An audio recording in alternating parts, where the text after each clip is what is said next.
Gracias, congresista Letona. Congresista, son las 14 horas, quedan 4 oradores en la lista, así que les voy a pedir que puedan ser concisos en lo que van a aportar a este debate. Congresista Gino Costa. Gracias, presidenta. Saludar al premier del Solar y al ministro Ceballos. Su presencia creo que ha sido positiva y fructífera para nuestros debates y esperamos también, como otros, que se repitan.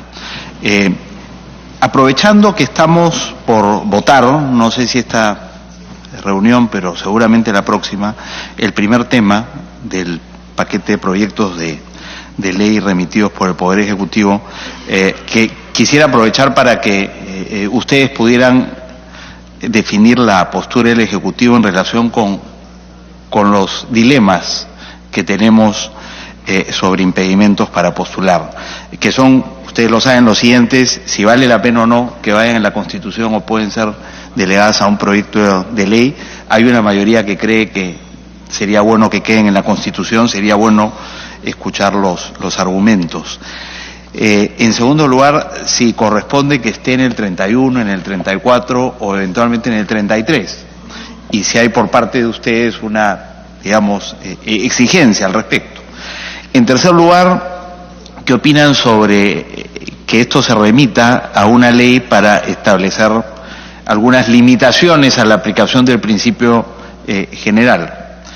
Y en cuarto lugar, a raíz del texto sustitutorio que ha presentado la presidenta del Congreso, yo me he sumado a otros congresistas que hemos cuestionado la bondad de esa decisión, porque lo que recoge ese texto sustitutorio no había, a mi criterio y al de otros, reflejado un consenso en la comisión.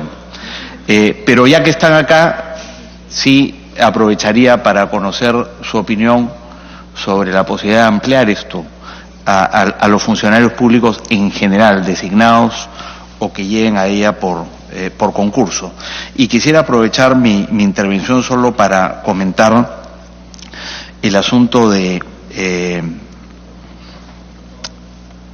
en qué momento se puede restringir el derecho a participar como candidato. Y referir un poco a la experiencia comparada en América Latina y Europa. Hay países donde se restringe ese derecho por el solo hecho de tener un proceso penal.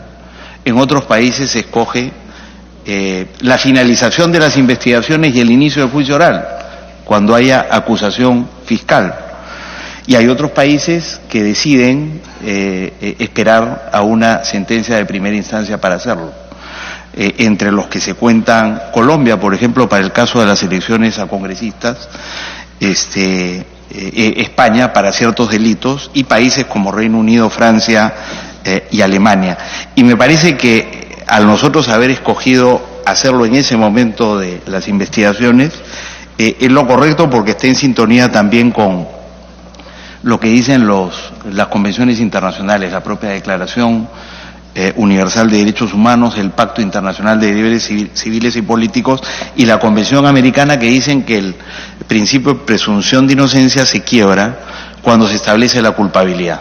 Y esa culpabilidad, las normas no dicen cuando esa culpabilidad ha sido establecida en última instancia, simplemente dice cuando se establece la culpabilidad. Y la culpabilidad es cuando una autoridad judicial se pronuncia después de un proceso penal público, con las garantías del debido proceso. Es en ese momento que se quiebra el principio de presunción de inocencia.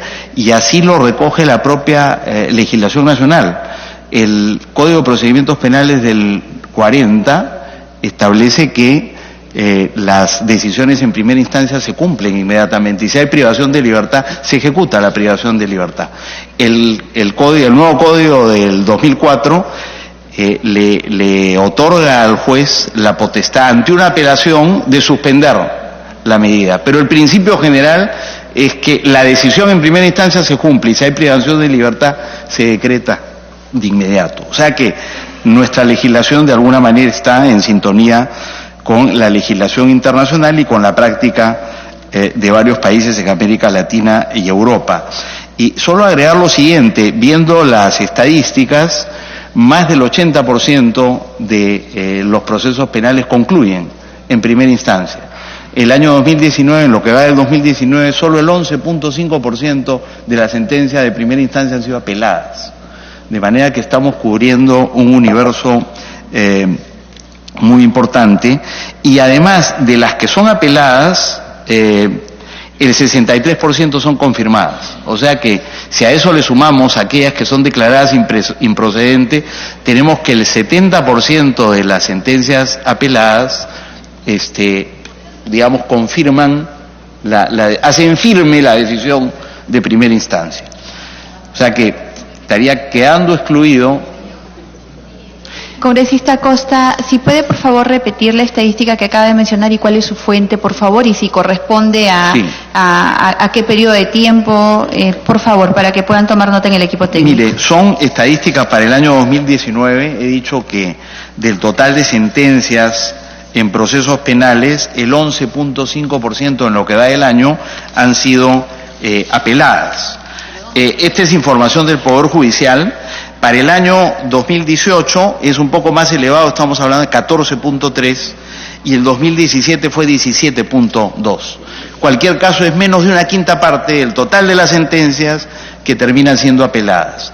Esta es la fuente. Porque sería bueno, ya que usted tiene estadísticas que a la comisión nos están demorando, que nos alcance cuántas sentencias han sido, de primera instancia han sido revocadas, porque eso sería finalmente lo que serviría para confirmar la hipótesis del Ejecutivo. Le agradecería mucho, congresista. Entonces, menos de una quinta parte son apeladas.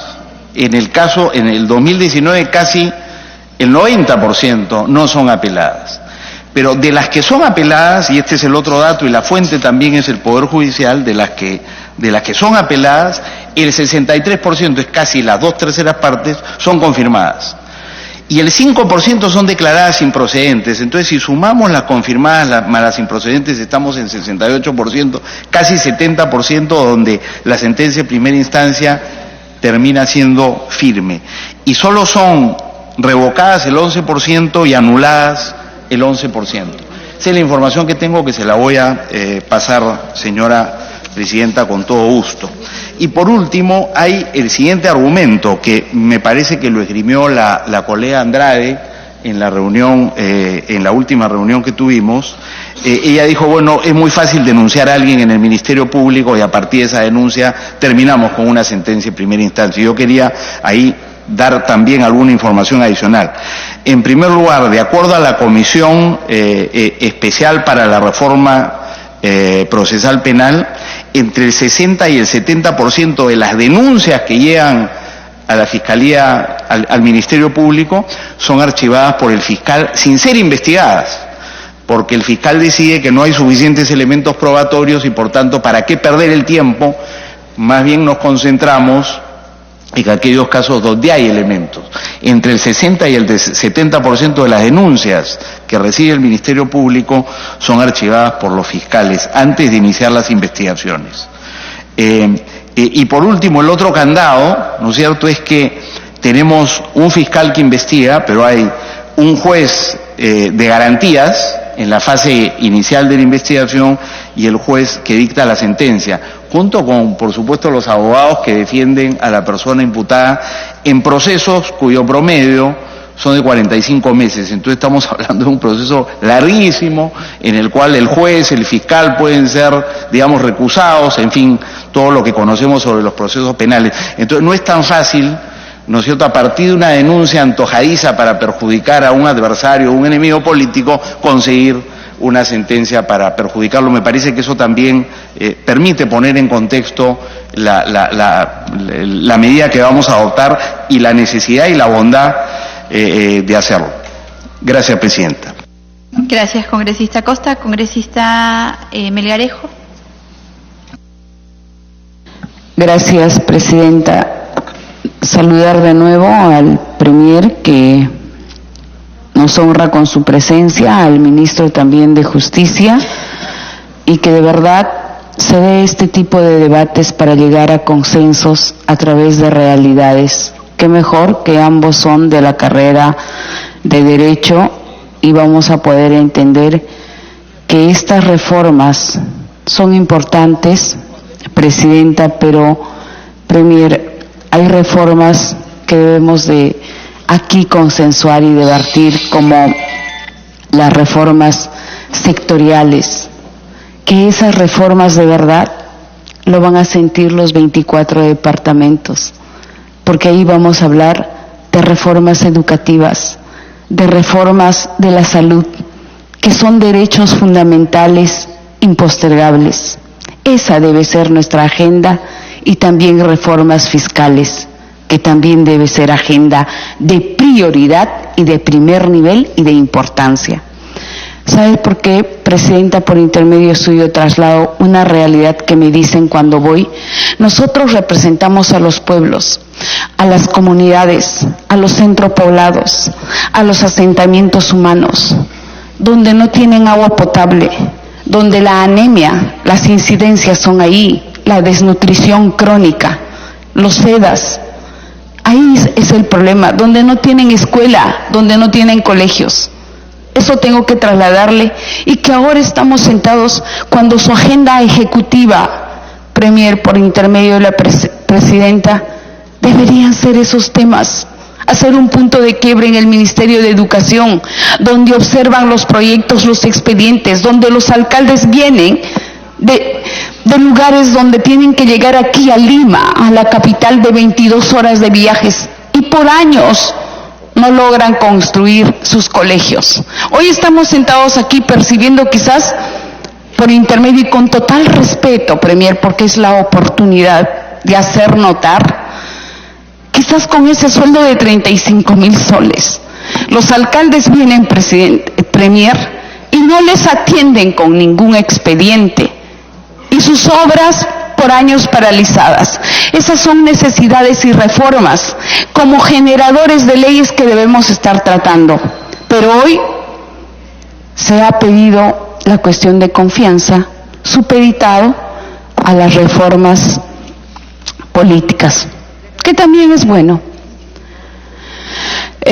Presidenta, quería hacer notar y que se me escuche, y que de verdad eso sea agenda, que salga de aquí como instrumento legislativo para solucionar, porque nuestro país, Premier, usted como artista, como actor también, como profesional, sabe que es un país potente, milenario y con muchas riquezas. Solo falta una buena gobernanza técnica, ejecutiva. Solo eso falta planificar para ser un país de primera potencia.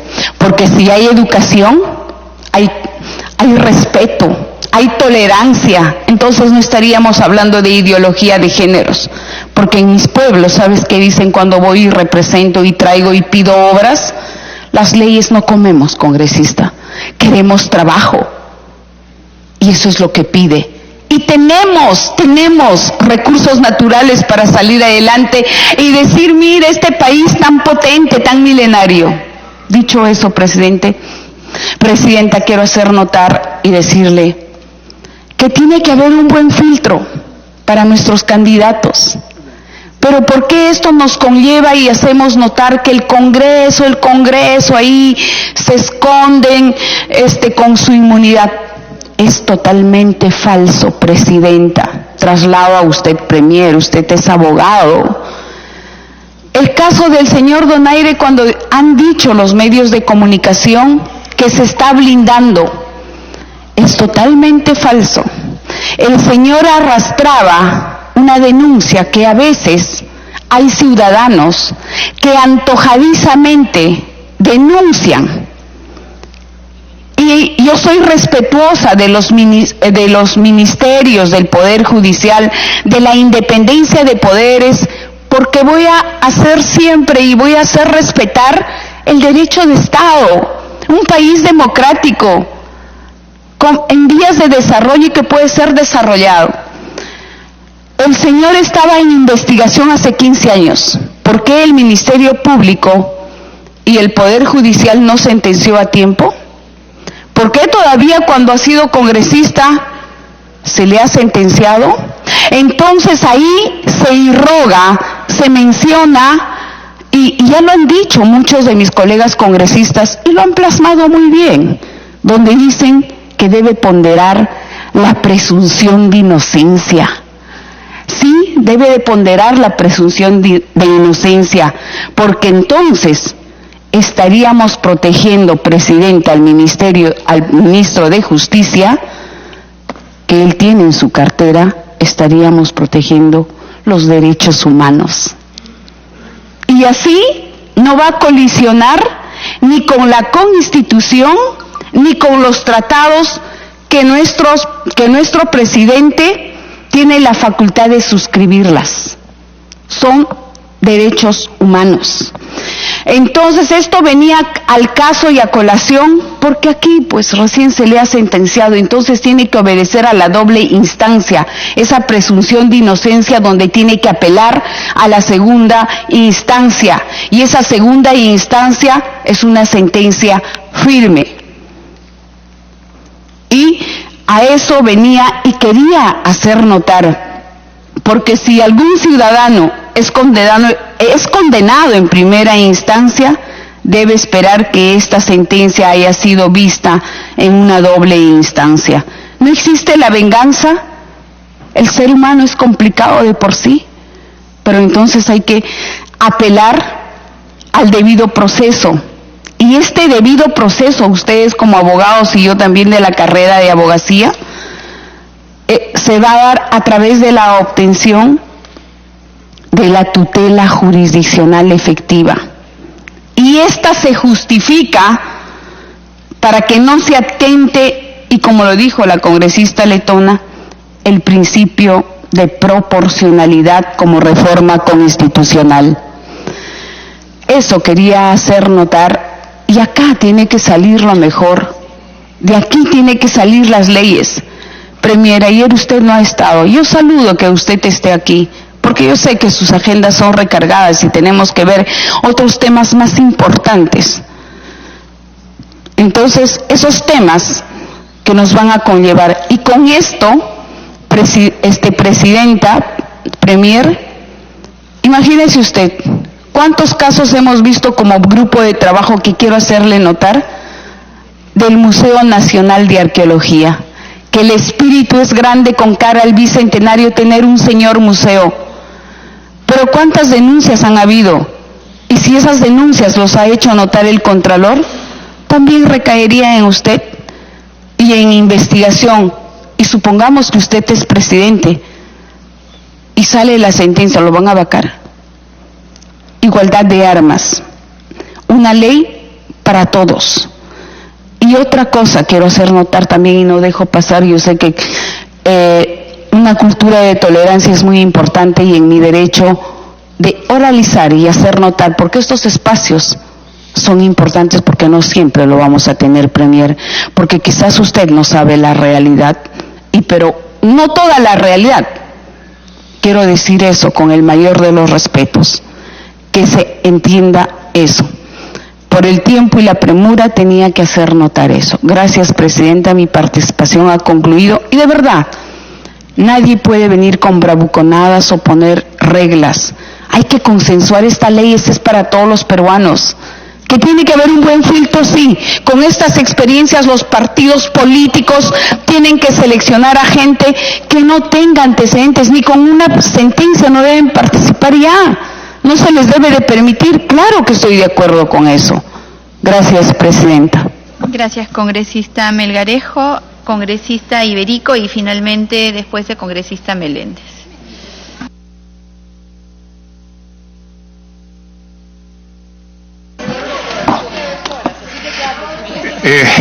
Presidenta, muchísimas gracias. Doy obviamente la bienvenida a los señores presidentes del Consejo de Ministros y al colega y amigo ministro de Justicia. Bueno, mi presencia en este Congreso se debe a un hecho que es materia de este debate, ¿no? Y quizá contribuyó a, si no a precipitar un poco los hechos, por lo menos a que se ponga muchas veces como un ejemplo de lo que quizás no debió pasar. Hace un rato la prensa me preguntaba si no estábamos un poco dilatando las cosas y perdiendo el tiempo en esta reunión, y yo no, por el contrario, estamos ganando mucho, porque si algo yo consideraba a la hora de votar de conciencia, por darle la confianza al gobierno, era que teníamos que abrir el diálogo, teníamos que restituir el diálogo entre Ejecutivo y Legislativo, porque las dos poderes del Estado tienen que contribuir mutuamente a fortalecerse. A lo largo de este debate, que ya no voy a repetir porque muchos colegas han expresado muchas de las cosas que yo siento, pienso y me preocupan, se ha podido notar, señores ministros, a través de su presidenta, que las propuestas son bastante buenas, pero necesariamente hay que mejorarlas, hay que perfeccionarlas, porque yo que tengo ya cierto oficio, es mi cuarto periodo en el Parlamento Nacional, uno duró un año, este está durando un mes, espero que dure mucho más. Que muchas veces nuestras propuestas son para nosotros bastante sólidas y buenas, pero a la hora de abrir el debate, pues vamos viendo que hay algunas cosas que hay que mejorar, algunas cosas que hay que complementar, algunas cosas que hay que descartar, ¿no? Me preocupa, por ejemplo, y lo repito, pocas cosas voy a repetir, el tema de las primarias, porque cuando se presenten en las mesas electorales, no los partidos que hay actualmente inscritos, sino mucho más. En junio del 2017 ya se habían comprado 134 kits electorales, o sea, hay mucho ánimo de participar en estos procesos electorales, con decenas de candidatos en cada partido. ¿Cómo va a ejercer el ciudadano su voto dirigido, cómo le llaman, su voto preferencial? Entonces, lo que vemos en una elección normal hasta ahora, donde hay un sarpullido de paneles de candidatos al Congreso, quizás, y esa es mi preocupación, por ejemplo, lo vamos a ver multiplicado por 10. Entonces vamos a desorientar totalmente al elector, y ese va a ser un problema. Quizás lo que deban presentar los partidos son listas alternadas, 1, 2, 3, 4, 5 listas para que el elector decida cuál lista presenta. Alternativas que hay que estudiar, porque ahí viene el otro tema, alternancia versus la elección popular, ¿no? La elección popular significa se gana con los votos, pero si vamos a forzar luego una alternancia poniendo en ciertas casillas gente que ha sacado menos votos, estamos contradiciendo lo que es la votación, la voluntad popular de poner a tal o cual candidato. Pero sí, estamos de acuerdo en que tenemos que mejorar y la participación de la mujer. Es cierto que es muy difícil conseguir candidatas, y tengo esa experiencia en mi partido, pero también es cierto, Presidenta, que en los comités muchas veces los hombres todos desean ser candidatos y van dejando atrás a las mujeres, y por eso también reside la dificultad. O sea, no veamos todo de un solo lado. Yo soy testigo, ¿no? Para conseguir el 30% era difícil porque todos los varones querían ser candidatos y no querían dejar espacio a la mujer o la cuota joven. El tema de la inmunidad también, evidentemente, va a ser muy debatido, ¿no? Y yo creo que el Congreso no es que el Congreso blinde, es que muchas veces realmente cuando alguien está aquí en el Parlamento sobrevienen denuncias o imputaciones falsas. No es una posición privilegiada ni una fortaleza el estar en el Congreso, al contrario, uno está más abierto a que se le pueda acusar por cualquier cosa como figura pública, ¿no? Ya sea por personas hasta que quieren inclusive salir en los periódicos a denunciar a un congresista, ya salvo los medios, ¿no? Yo denuncié al congresista fulano, o también por razones políticas, ¿no? O también por razones de investigaciones que uno está realizando. Yo soy de la idea de que aquel que ya viene con un proceso previo no debería tener ningún tipo de inmunidad, ¿no? Ninguno, porque ya vienes con esa mochila, y el Congreso simplemente tiene que dejar que la justicia siga trabajando. Mi preocupación es cuando ya el congresista llegó acá y se le inicia un proceso. ¿Cómo superamos eso? Cuando se habla de que el Congreso es juez y parte, porque es el mismo Congreso el que levanta la inmunidad, también podemos decir, bueno, y el Poder Judicial que pide el levantamiento, si es el mismo Poder Judicial el que lo levanta, también es juez y parte. Entonces, ¿cómo superamos esa situación? Hay una tercera opción, trabajemos en buscarla, o una opción de tiempos de repente, ¿no? Tanto tiempo al Congreso, y si no, regresa al Poder Judicial, 30 días, en fin. A lo que voy para concluir, señor presidente, del Consejo de Ministros, señor Ministro de Justicia, dialoguemos, sigamos conversando, no dialoguemos, y esa es mi propuesta, a través de los medios de comunicación, dialoguemos directamente. Yo sé que no pueden estar los dos señores ministros sentados en todas las sesiones que vamos a tener, pueden haber alternancia, y hay los equipos técnicos además, pero dialoguemos dentro del sentido del diálogo, que significa también flexibilizar posiciones, Porque ustedes están viendo que lo que estamos diciendo aquí no es que tengamos la idea de mandar todo al archivo y todo al traste, es que estamos expresando preocupaciones legítimas porque queremos fortalecer partido, queremos fortalecer institución, queremos fortalecer Congreso. De eso no le quepa la menor duda, estimados amigos ministros, primer ministro. Entonces, conversemos directamente, porque ese es el sentido del diálogo. Y el núcleo duro, ¿no? La esencia de las propuestas, sepamos, entendamos que no pueden ser muy estrechas, muy cerradas, porque entonces no vamos a poder llegar a entendimientos. También hay que abrir ahí, tenemos que abrir nosotros y tiene que abrir el Ejecutivo, y en un ejercicio dialéctico vayamos llegando a punto de... Tenemos que demostrar, Presidenta, señor Ministro, querido comunista, que somos una democracia sólida, una democracia que va madurando, y lo hemos venido demostrando a lo largo de todos los años de democracia que tenemos en el país, que no han sido fáciles.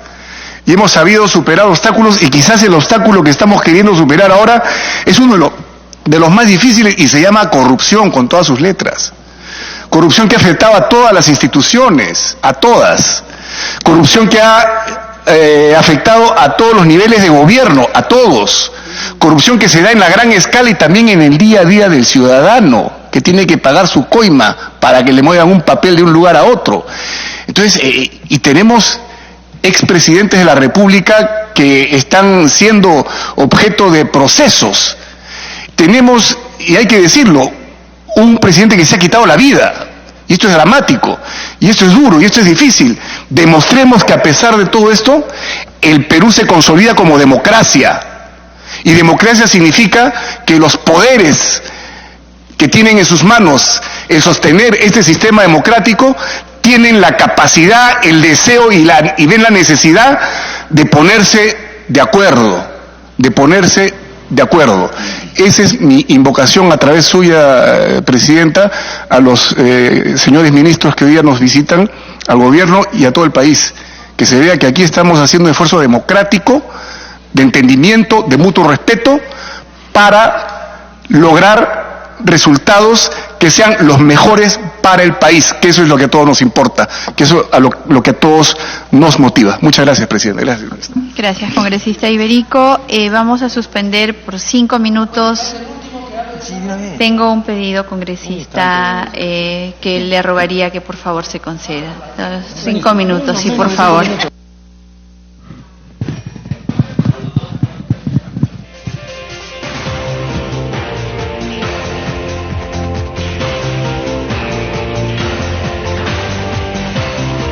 De la tarde con 29 minutos, breve receso en la Comisión de Constitución, donde continúa el debate de los proyectos de reforma política con la presencia del presidente del Consejo de Ministros, Salvador del Solar, y el titular de Justicia, Vicente Ceballos. Recordemos que ellos han llegado a eso de las 9:48 de la mañana, ingresaron al hemiciclo para participar de este debate. Luego de una semana en que se aprobara por parte del Pleno la cuestión de confianza solicitada por el Ejecutivo. El primer punto, el primer proyecto que se está debatiendo y que ha llevado un extenso debate es sobre los impedimentos para ser candidato para un puesto de elección popular. Recordemos que el Ejecutivo ha presentado un proyecto en ese sentido, pero también hay otros. Han hablado, por ejemplo, sobre el nuevo proyecto que ha presentado el Ejecutivo para modificar la inmunidad parlamentaria. El Ejecutivo insiste en que debe ser la Corte Suprema quien decida finalmente y no el Congreso, como ocurre en la actualidad, aunque la congresista Karina Beteta ha señalado que podría ser la Junta Nacional de Justicia. Otro tema es el de la paridad y la alternancia.